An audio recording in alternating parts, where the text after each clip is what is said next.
I was 9 years old when this happened.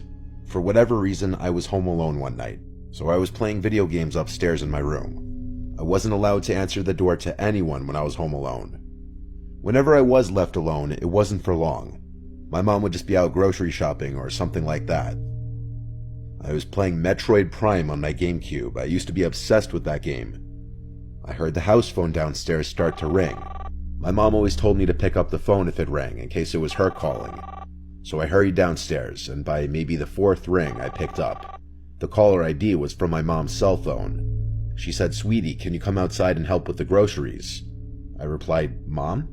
She said back, "Yes." I felt like something sounded off with her voice. You obviously know your own mom's voice, and so even at such a young age, when I was questioning why it didn't sound like her, I said, "Why do you sound like that?" She replied, "Like what, sweetie?" And I hung up. My mom would never use the word sweetie like that, especially twice in a matter of seconds. The phone rang again, and my mom's number came up on the caller ID again. I ignored it. For some reason, my heart was racing. I was nervous. I sat in the kitchen, waiting to see if the phone would ring a third time, and it did. It took a couple minutes before the third ringing, but when I checked the caller ID, this time it was a different number. I picked up, and a man's voice on the other end said, "Hey James, I know this is gonna sound weird, but it's your dad. I'm outside." All I could mutter out was a weak, "What?"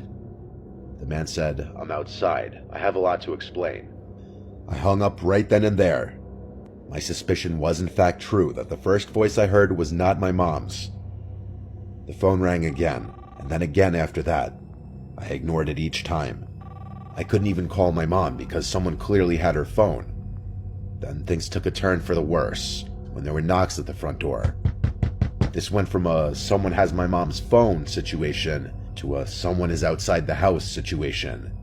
My mom would not be knocking on the door. She'd have a key, obviously.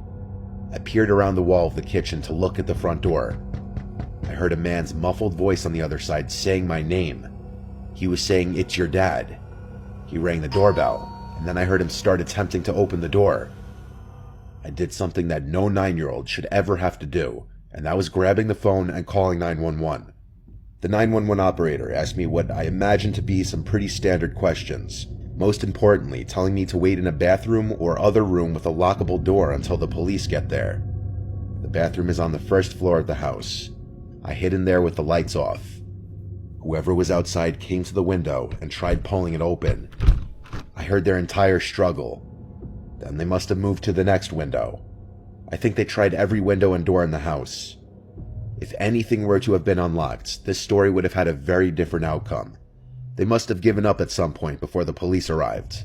And I say they because clearly there were two people involved in this, a man and a woman. They both could have been out there for all I know. The operator told me that the police are at the front door now and it's safe to go meet them there. Only when I opened the door to the police was when I hung up the phone. They did a quick investigation inside and outside of the house and asked me where my mom was supposed to be and if my mom knew anyone who might want to hurt us. I'm sure I said I thought she was grocery shopping or something, and not that I know of. My mom returned home with my little sister in a panic when she saw the police cars out front. My mom's phone was stolen, which was already clear. I'm sure that our address, home phone number, and other personal information was stored somewhere on the phone, easily accessible, though how they knew my name, I'm not exactly sure. Something on my mom's phone must have given it away. It was an old Nokia flip phone. Who stole it was a mystery. But my mom's phone background was a picture of her with my little sister and I. This could have been an indication to some disgusting, creepy couple out there that the owner of this phone was a single mom with 2 young kids, and they tried to use that as a way of tricking me into leaving the house, which is absolutely disgusting and horrific. The phone must have been destroyed after the failed attempts at trying to lure me outside. Things were a little different after this. My mom wouldn't leave me alone anymore at night. Not until I was a few years older, at least.